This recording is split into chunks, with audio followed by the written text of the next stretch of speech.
So I'm embarrassed that I have a career. I talk about things like trust and cooperation, and there should be no demand for my work. But the fact of the matter is there is demand for my work, which means that there's an opportunity. It means that trust and cooperation are not yet standard in our organizations, and yet they should be, and we know that, which is why we're looking for ways to bring those things to our organizations. So I thought I would do something a little different today.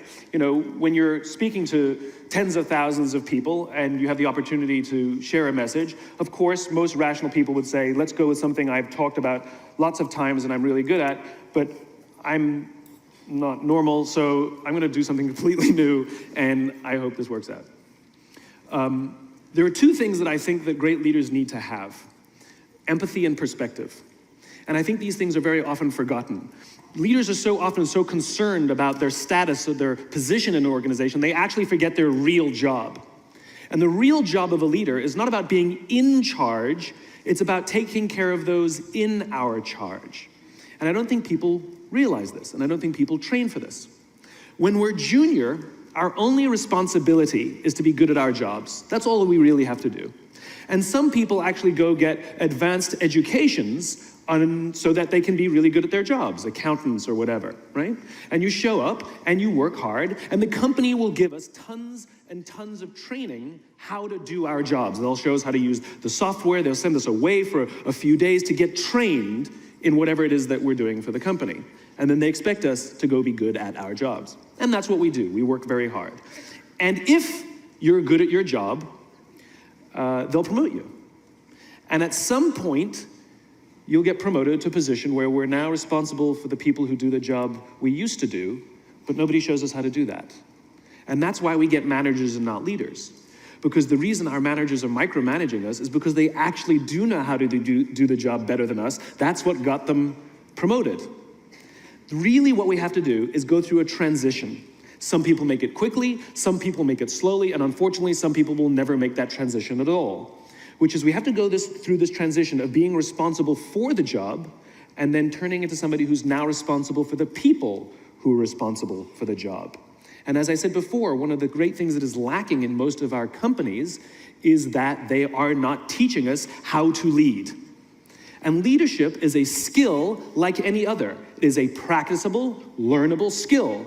And it is something that you work on. It's like a muscle. If you practice it all the days, you will get good at it and you will become a strong leader. If you stop practicing, you will become a weak leader. Like parenting, everyone has the capacity to be a parent. Doesn't mean everybody wants to be a parent, and doesn't mean everybody should be a parent. Leadership is the same. We all have the capacity to be a leader. Doesn't mean everybody should be a leader, and it doesn't mean everybody wants to be a leader. And the reason is because it comes at great personal sacrifice. Remember, you're not in charge, you're responsible for those in your charge. That means things like when everything goes right, you have to give away all the credit. And when everything goes wrong, you have to take all the responsibility. That sucks, right? It's things like staying late to show somebody what to do. It's things like when something does actually break, when something goes wrong, instead of yelling and screaming and taking over, you say, try again. When the overwhelming pressures are not on them, the overwhelming pressures are on us. At the end of the day, great leaders are not responsible for the job. They're responsible for the people who are responsible for the job. They're not even responsible for the results. I love talking to CEOs and say, what's your priority? And they put their hands on their hips all proudly and say, my priority is my customer. I'm like, really? You haven't talked to a customer in 15 years. There's no CEO on the planet responsible for the customer. They're just not. They're responsible for the people who are responsible for the people who are responsible for the customer. I'll tell you a true story. A few months ago, I stayed at the Four Seasons in Las Vegas. It is a wonderful hotel. And the reason it's a wonderful hotel is not because of the fancy beds. Any hotel can go and buy a fancy bed. The reason it's a wonderful hotel is because of the people who work there. If you walk past somebody at the Four Seasons and they say hello to you, you get the feeling that they actually wanted to say hello to you. It's not that somebody told them that you have to say hello to all the customers, say hello to all the guests, right? You actually feel that they care. Now, in their lobby, they have a coffee stand. And one afternoon, I went to buy a cup of coffee, and there was a barista by the name of Noah who was serving me. Noah was fantastic. He was friendly and fun, and he was engaging with me, and I had so much fun buying a cup of coffee, I actually think I gave 100% tip, right? He was wonderful. So as is my nature, I asked Noah, do you like your job? And without skipping a beat, Noah says, I love my job. And so I followed up. I said, what is it that the Four Seasons is doing that would make you say to me, I love my job? And without skipping a beat, Noah said, throughout the day, managers will walk past me and ask me how I'm doing, if there's anything that I need to do my job better. He said, not just my manager, any manager. And then he said something magical. He says, I also work at Caesar's Palace. And at Caesar's Palace, the managers are trying to make sure we're doing everything right. They catch us when we do things wrong. He says, when I go to work there, I like to keep my head under the radar and just get through the day so I can get my paycheck. He says, here at the Four Seasons, I feel I can be myself. Same person, entirely different experience from the customer who will engage with Noah. So we in leadership are always criticizing the people. We're always saying, we gotta get the right people on the bus. I've gotta fill my team, I gotta get the right people. But the reality is, it's not the people, it's the leadership.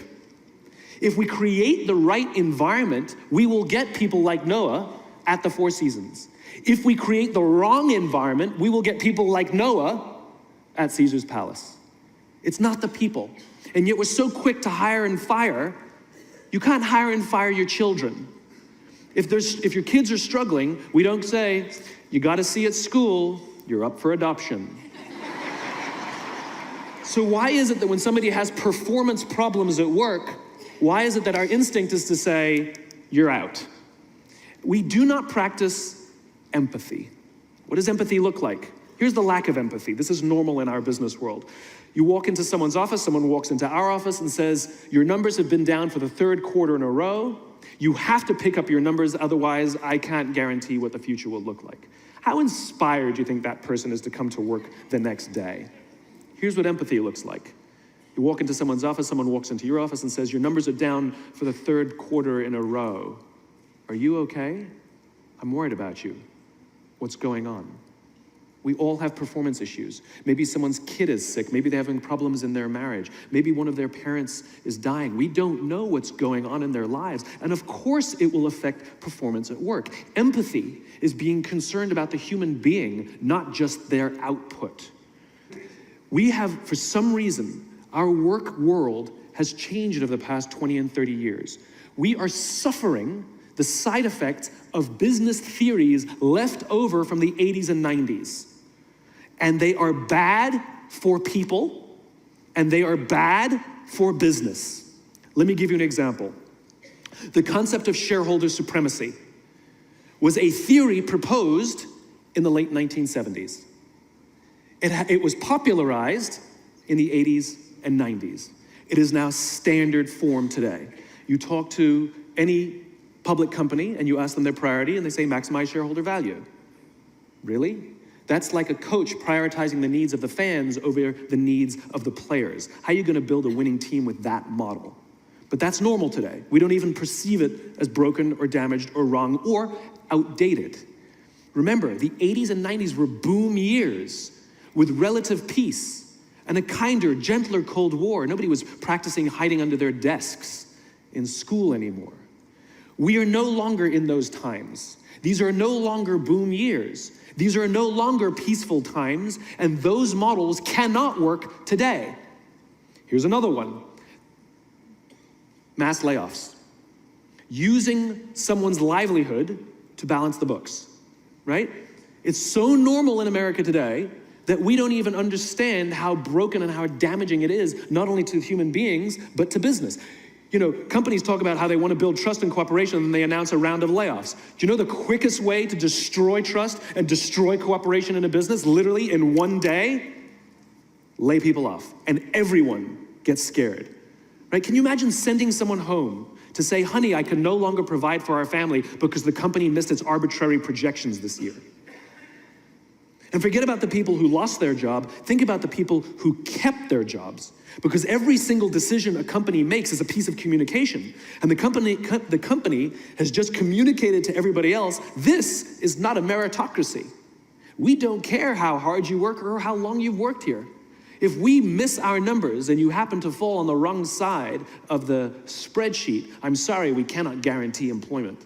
In other words, we come to work every day afraid. And we're asking our youngest generation to work in environments where how would any of us ever stand up and admit, I made a mistake? We're constantly being told, you have to be vulnerable. Leaders are vulnerable. What does that even mean? It doesn't mean you walk around crying, I'm vulnerable, right? No, what vulnerability means is you create an environment in which someone feels safe enough to raise their hand and said, I don't know what I'm doing. You've given me a job and I haven't been trained to do it. I need help. I made a mistake. I screwed something up. I'm scared. I'm worried.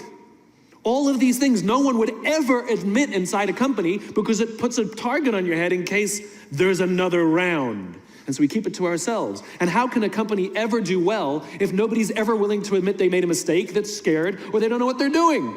And so we've literally created cultures in which every single day everybody comes to work and lies, hides, and fakes.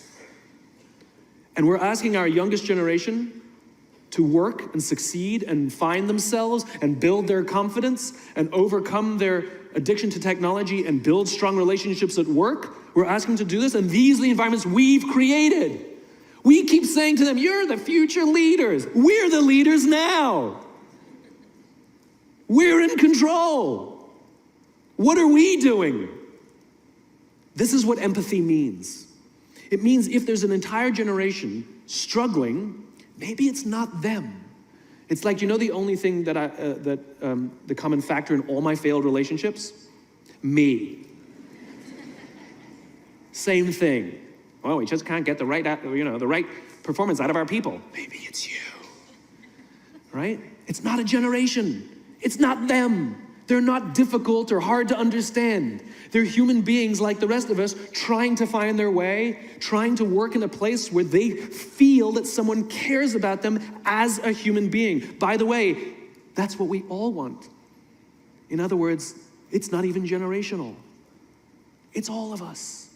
This is the practice of empathy, that if we're struggling to communicate to someone, if we're struggling to help someone be at their natural best, I'm tired of people saying to me, how do I get the best out of my people? Really, that's what you want? They're like a towel, you just wring them. How can I get the most out of them?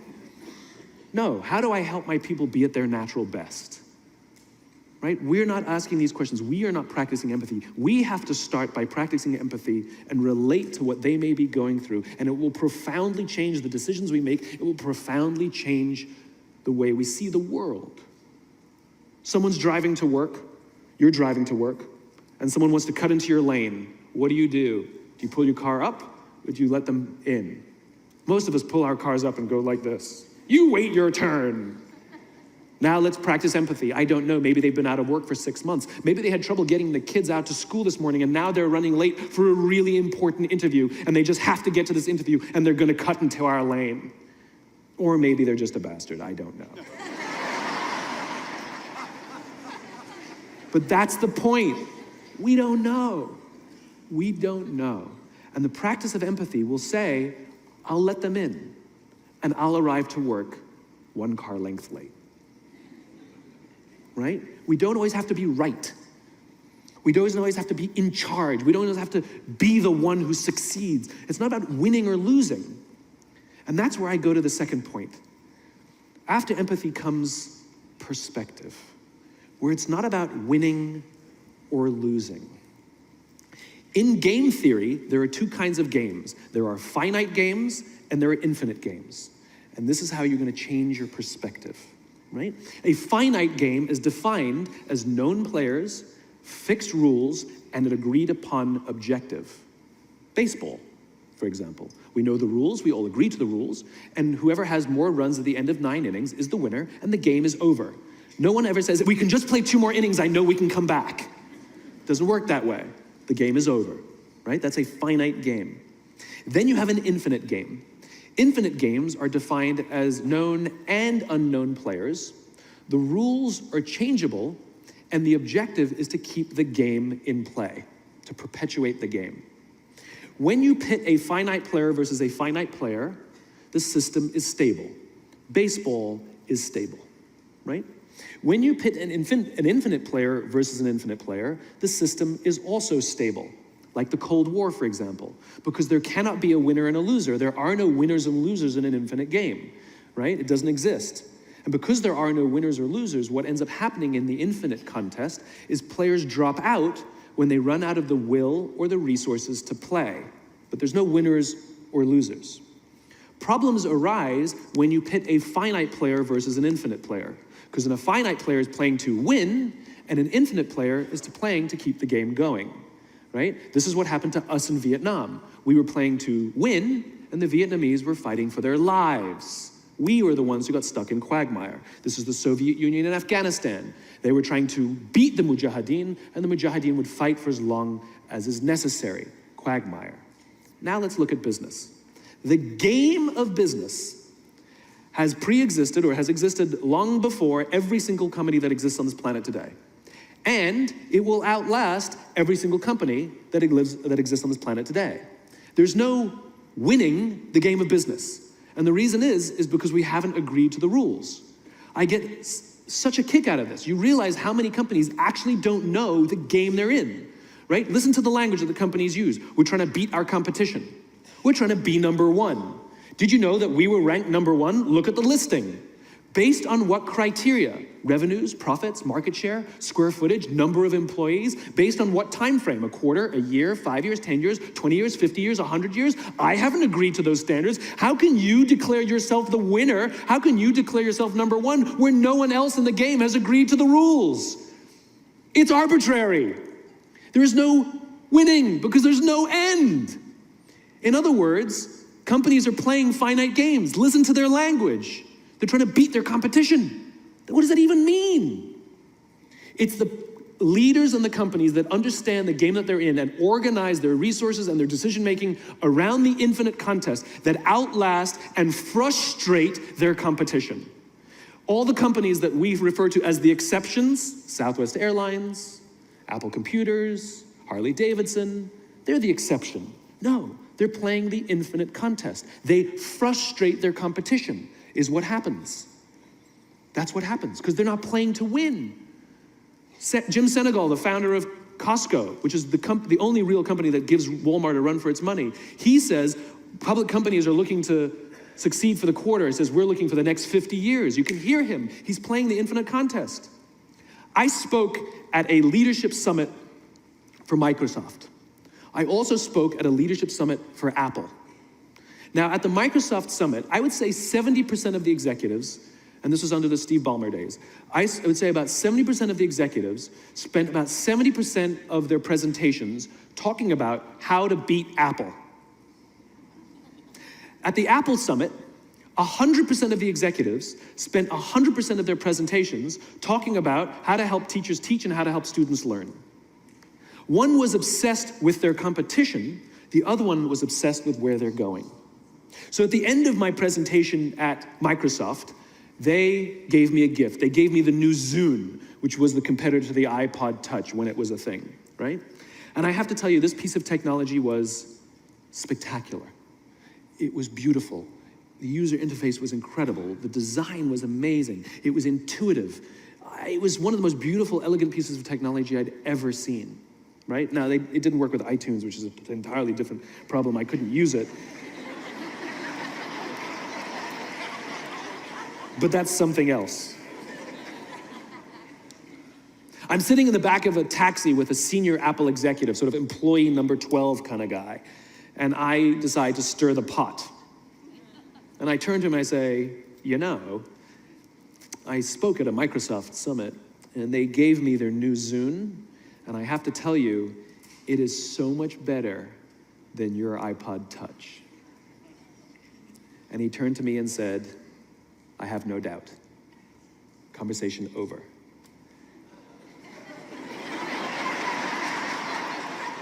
Because the infinite player isn't playing to be number one every day with every product.